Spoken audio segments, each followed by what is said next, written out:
In this lesson, we'd like to look at the subject of sin and sins. Sin and sins. A definition of sin is that which proves unlike the character of God. Each of us would have possibly a little different concept of sin, or a little different definition if we were asked to give a definition of sin. But that which proves unlike the character of God. We can't look at any body. We have no standards of perfection except Jesus Christ. And what was He doing? We have learned that He was declaring God. So what we know of God, we learned through Jesus Christ. And that character of His is the standard. So that which proves unlike the character of God, that's sin. That which proves unlike the character of God. In Psalm 145 and verse 17, it says that God, or the Lord, is righteous in all His ways and holy in all His works. Now that states that all that God is, He is righteous in it. And all that God does, He is holy in it. He is righteous in all His ways, in all His attributes. Those characteristics of God are all perfectly righteous. And everything He has ever done or ever does or ever will do will be in holiness. So God is righteous in all His ways and holy in all His works. So sin is that which proves unlike the character of God. 1 John in the first chapter and the 5th verse, it says that God is light, and in Him is no darkness at all. Darkness in this sense would be a type of sin. God is light, and in Him is no darkness at all. Another definition of sin would be the literal meaning of the Greek word that was translated into the English with the word sin, means missing the mark. Missing the mark. Like you take a bow and arrow and have a target and shoot, and with the arrow miss the mark. So if the character of God is the target, then anybody that comes under that is missing the mark. So that which is unlike the character of God is sin. The human race is under sin, and we'll look at that in a moment. But let's look at His first created beings just for a moment. The angelic order He created before the human order. And somewhere in eternity past, He created angelic beings. He created them not sinful, but He created, in the creating of them, they were liable to sin. They had not a sinful nature, but they were liable to sin. And some of them did. Some of them missed the mark that they were created for. Some of them were proved to be unlike the character of God. Satan, he decided he was so great and beautiful and powerful that he would ascend and take over the throne of God. Selfishness and greed and pride. And that was unlike the character of God. And he fell. And he drew multitudes of the other created angels with him. And they are probably what are disembodied spirits now, or demons. Multitudes of them. And then in the bottomless pit, or in the abyss, awaiting judgment of the last day, are other angels that have fallen from their original state. They were liable to sin, but on the other hand, there are innumerable hosts of angels that didn't sin and haven't sinned, and all the time they have been liable to sin. That is, they are free moral agents. They could have followed Satan, or they could originate a plan by themselves and still sin. But they didn't. So we see that angels were created with a liability to sin. Any free moral agent has a choice. All human beings not only are liable to sin, but have a tendency to sin and are guilty of sins. Now that's bad news, seems like, or it's depressing. But any truth is good news. And to learn the bad news is good news in the sense that it leads us toward, or a stepping stone to, what God has done to remedy the bad situation. If we never have known that we had sinned, then we would never seek salvation.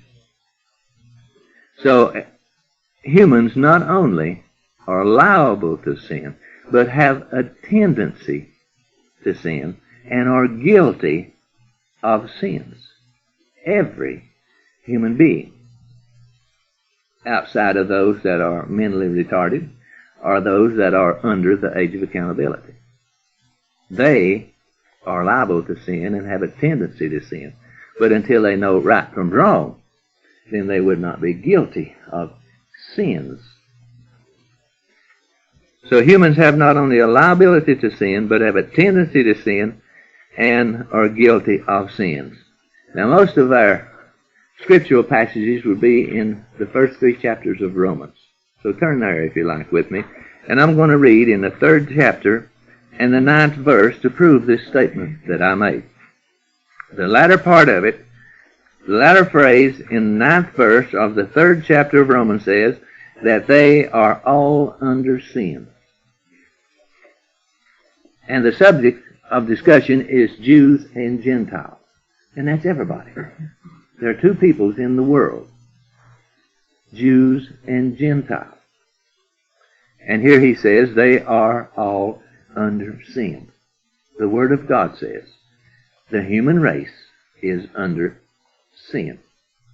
Liable to sin, have an inbred tendency or want to sin, a bent to sin, and all those who are of the age of accountability and mentally compatible are guilty of sins. You might say, how did this happen? Well, let's go back to the beginning of the human race and see the creation of the human race. Adam and Eve, according to the Scriptures. They were created perfect. They were placed in a perfect environment. And they had no tendency to sin, and they were not guilty of any sins in the beginning. But they were given instructions. They fellowshiped with God in the cool of the evening, is the way it presented. Had an unhindered fellowship with God. Two perfect human beings, and that's beyond anything we can imagine. Two perfect human beings in a perfect, ultra-perfect environment in perfect fellowship with God. He tells in the beginning of Genesis there, when he created, naming the days one day after the other, God looked upon what he had done that day, and it was good. The next day, he looked upon that, and it was good. The next day, he looked upon that, and it was good. Until he got to the day that he made man, male and female, made he them. And God said, behold, it is very good. Ultra perfect. But they were liable to sin. They were free moral agents. They had the ability to sin, but not yet the tendency, not the want to, not the bent to sinning yet. But God forbade them to do a certain thing. There was a tree in the garden, and he forbade them to partake of that. They were free, perfectly free, nothing hindering. But they disobeyed and fell. And we cannot imagine how far they fell. But they came, because of disobedience to God, they came into a fallen state. humanity is made of body, soul, and spirit. He had told them, the day that thou eatest thereof, thou shalt surely die. At that moment, or that day, they died spiritually. And they began to die physically, and their soul life was degenerate. They hid themselves, tried to cover themselves, hid themselves from God. They had a guilt complex because they were in a fallen state. God hadn't changed. They had changed. And they were afraid, hiding from God. Two people that had perfect intelligence, possibly able to communicate mentally, perfect physical specimens, and had a perfect soul life, body, soul, and spirit, perfect. But they fell, body, soul, and spirit. Now they have a tendency to sin. And this fallen state and this tendency to sin descended through their children to everyone that has ever been born since then. That one, everyone, is born not only liable to sin, but with a tendency to sin. Look at, most of us got children or have had children, and a little baby has a tendency to be disobedient. A little baby has a tendency to do wrong, and as they grow just a little larger, they have a tendency to tell lies. They learn that they can get away with things by telling lies, and if they see something that some other kid has that they want, they'll steal it. It's disappointing because they look so innocent. But every human being has a fallen nature and has a tendency to sin. And as soon as they become of the age of knowledge of good and evil, they will become guilty of acts of sin. Everyone. And that's sad. That's sad news. In this chapter 3 of Romans and verse 9, we have found that they are all under sin. And look in verse 23. For all have sinned, acts of sins, all have sinned and come short of the glory of God. Now the glory of God would be that, talking about that character of God. Glorious to have a character like God. Jesus shared in the glory of God. He prayed that he would renew him in the sharing of his glory that he had with him before the foundation of the world, remember. So that holy, righteous character of God is glorious. So every human being has missed that mark, has missed that goal. All the human race have sinned, committed acts of sin, and have come short, therefore, of the glory of God, and therefore are guilty of sins. Adam and Eve in the Garden of Eden, they committed sin. They fell in the same areas that all the rest of us sin. The lust of the eyes, the lust of the flesh, and the pride of life. With this forbidden fruit, they looked upon it, and it was pleasing to the eyes. And it looked as it was good for food, and it was good to make one wise. And that's the areas in which they sinned. That's the same areas in which Satan personally, when Jesus was in the Garden of Temptation, that's the same areas in which he was tempted. Satan poured on everything he could personally to try to get Christ to sin, disobey, or miss the mark, or do something that would prove to be unlike the character of God. And if he had done one thing, then that would have been it. He couldn't have went to Calvary.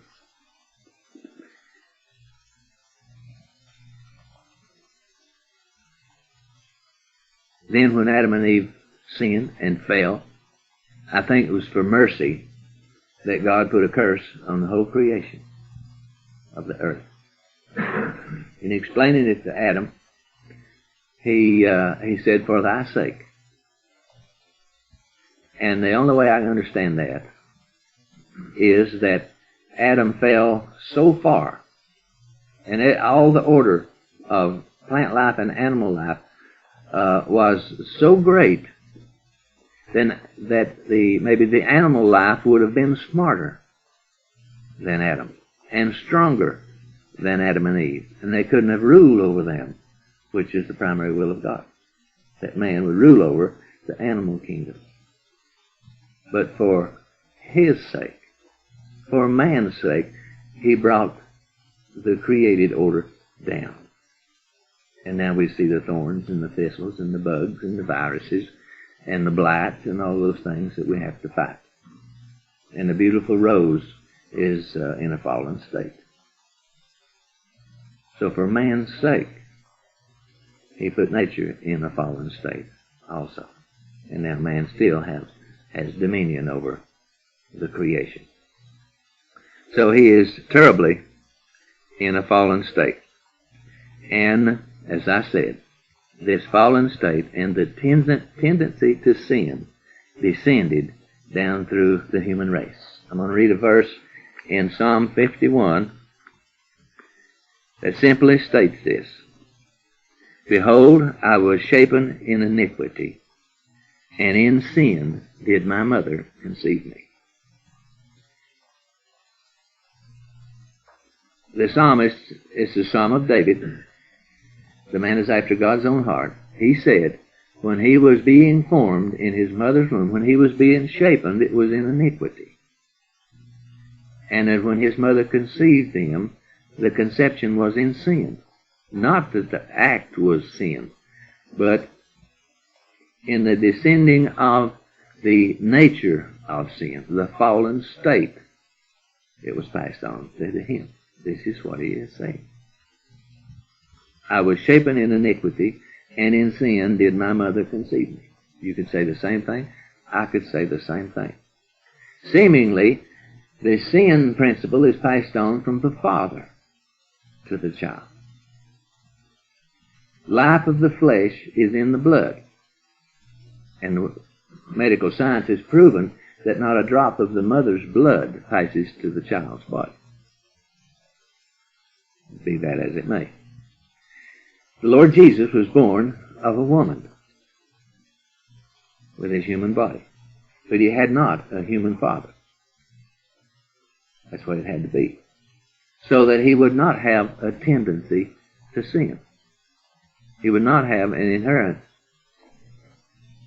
bent to sinning, and therefore not be guilty of sins.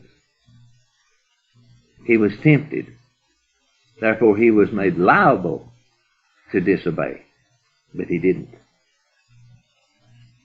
So that's the only way that it could be possible that God could infiltrate and reproduce himself through the human race in order to be kinsman redeemer for you and for me. He had to be complete human with the life of God flowing in his veins to be shed and to be shared for the sins of all the world. If he had had a human father, it couldn't have been. If Mary had been able to produce a human father, or if she would have been able to name a father, they would have taken him down from the cross. So, all of us then has inherited the tendency to sin and have become guilty of sins. Now this is further shown in these first 3 chapters of Romans, where God brings the world on trial and finds it guilty of missing the mark, or of coming short of the glory of God, or proven to be unlike the character of God. Then all are sinners. We do not become sinners because we sin. We sin because we are born sinners. Sad news, depressing. But it's good to know in order to find the remedy, or to recognize the remedy when it finds us.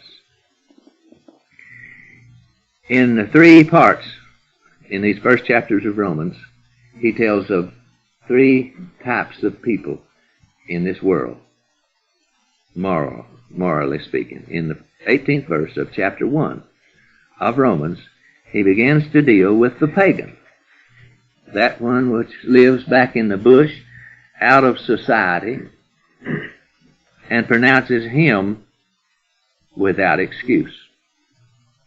Look in verse 18. For the wrath of God is revealed from heaven against all ungodliness and unrighteousness of men who hold down, really, the truth in unrighteousness.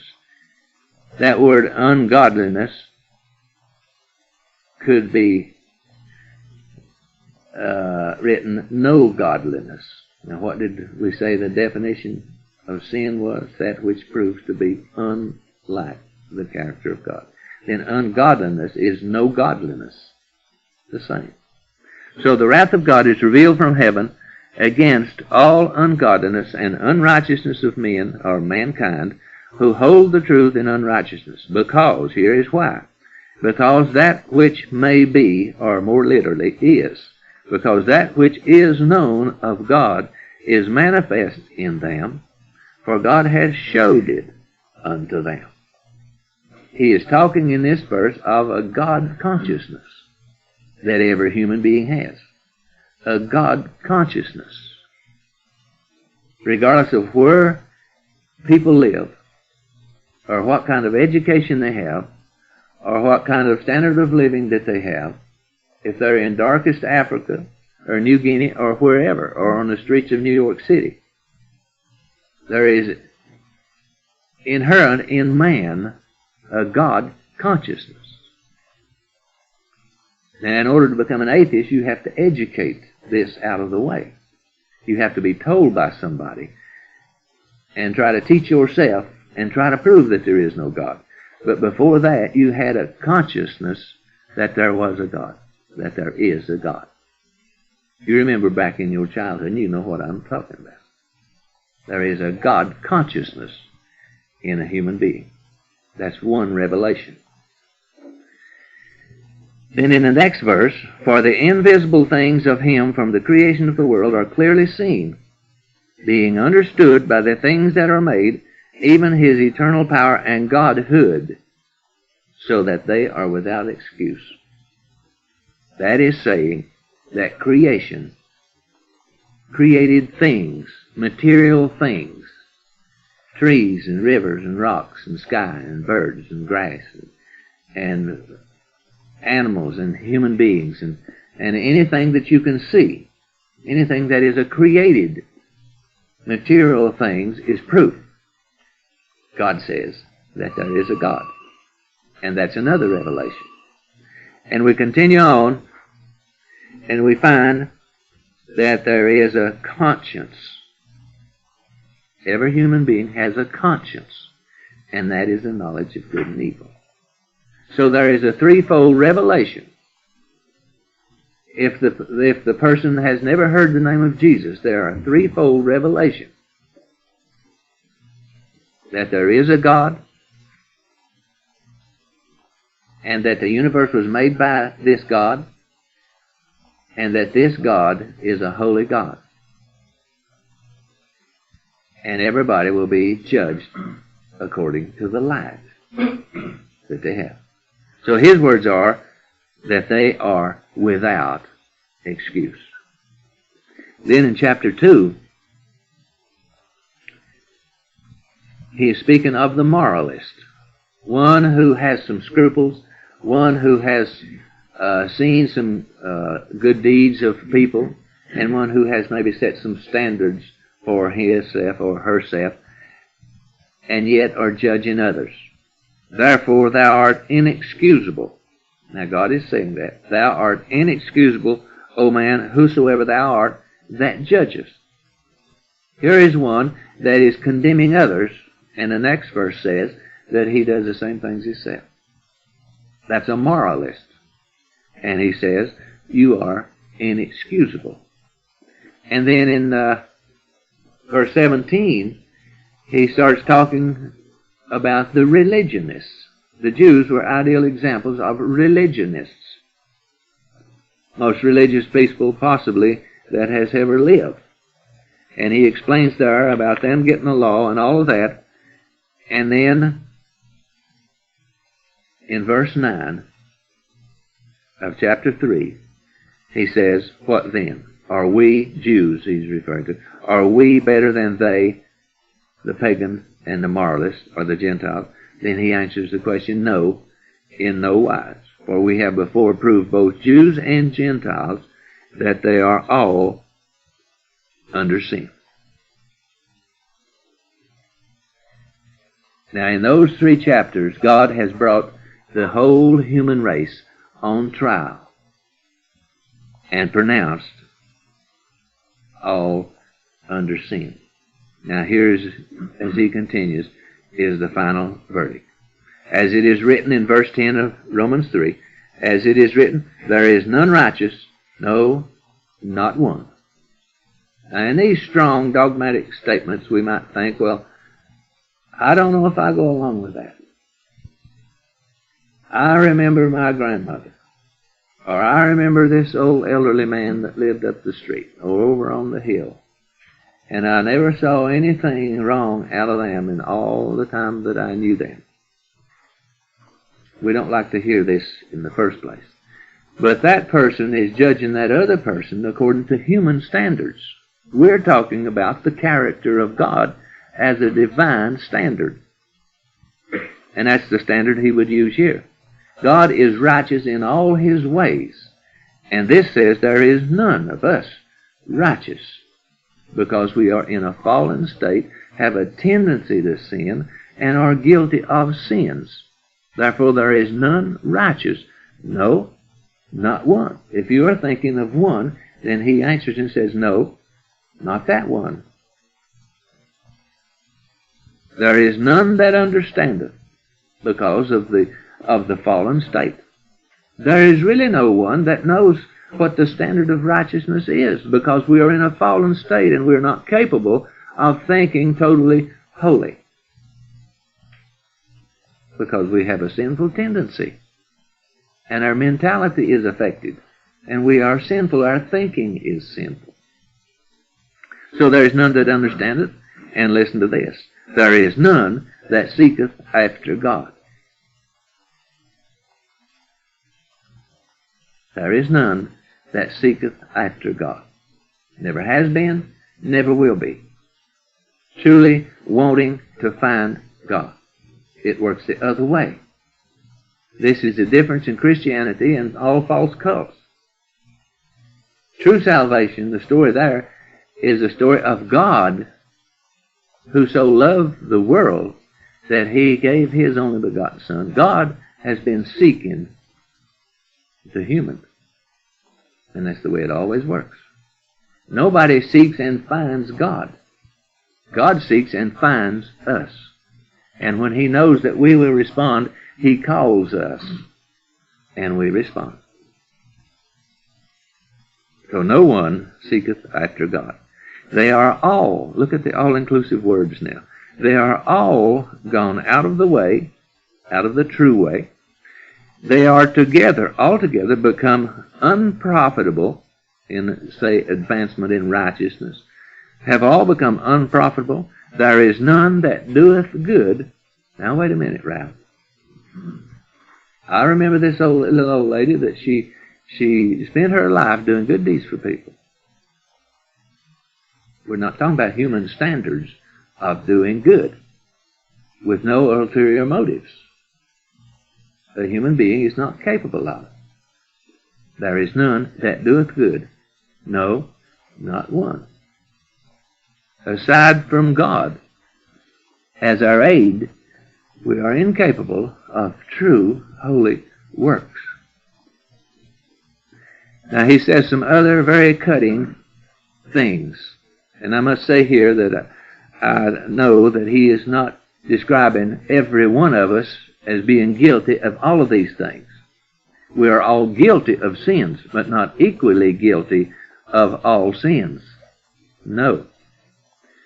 He is generalizing now of the human race. And we can read the newspapers tomorrow morning and tell that this is true of a human being. Their throat is an open sepulchre. You can listen to some of the movies that are being produced today, and get a little of this, or walk down a back street somewhere. Their throat is an open sepulchre. Sepulchre is a grave. With their tongue they have used deceit. The poison of asps is under their lips. This is Egyptian cobra. Whose mouth is full of cursing and bitterness. Their feet are swift to shed blood. Destruction and misery are in their ways, and the way of peace have they not known. There is no fear of God before their eyes. Now we know that whatsoever things the law saith, it saith to them who are under the law. Now verse 20 says, Therefore by the deeds of the law there shall no flesh be justified in God's sight. For by the law is the knowledge of sin. The 10 Commandments primarily he is speaking of are the righteous law of God, and nobody but Jesus has ever been able to keep the 10 Commandments. But they are not given for salvation. They are given for the knowledge of sin. Read the 10 Commandments and you'll see that it exposes your sin somewhere or another. Now the latter part of verse 19. Let's read all the verse. Now we know that what things soever the law saith, it saith to them who are under the law. Now listen, that every mouth may be stopped, and all the world may become guilty before God. Now that's God's summation of the tendency to sin and the guiltiness of sin of the whole human race who has descended from Adam. But the first word in verse 21. But now the righteousness of God without the law and manifested, being witnessed by the law and the prophets in the Old Testament, even the righteousness of God which is by faith of Jesus Christ, now is unto everybody. If you think, well, why did God make us this way? God didn't make us this way. Or if it seems unfair, then he has made a way to us that the righteousness of God, the righteousness of God, not a righteousness like God, but the very righteousness of God is available to us, the whole human race. Notice the unto us, even the righteousness of God which is by faith of Jesus Christ, unto all. This word is all inclusive, just like these over here. They are all gone out of the way. There is none that doeth good. The righteousness of God is pointed and offered to all. The very righteousness of God. And to those who openly receive it, it is upon all. The righteousness of God has been put to their account. And God has taken the sin, guilt, and put the righteousness of God to their account. And that's the way God sees them. So it has been made possible now that the righteousness of God is unto mankind, and is upon them that believe. In our next lesson, we'll see how this fascinating thing was accomplished.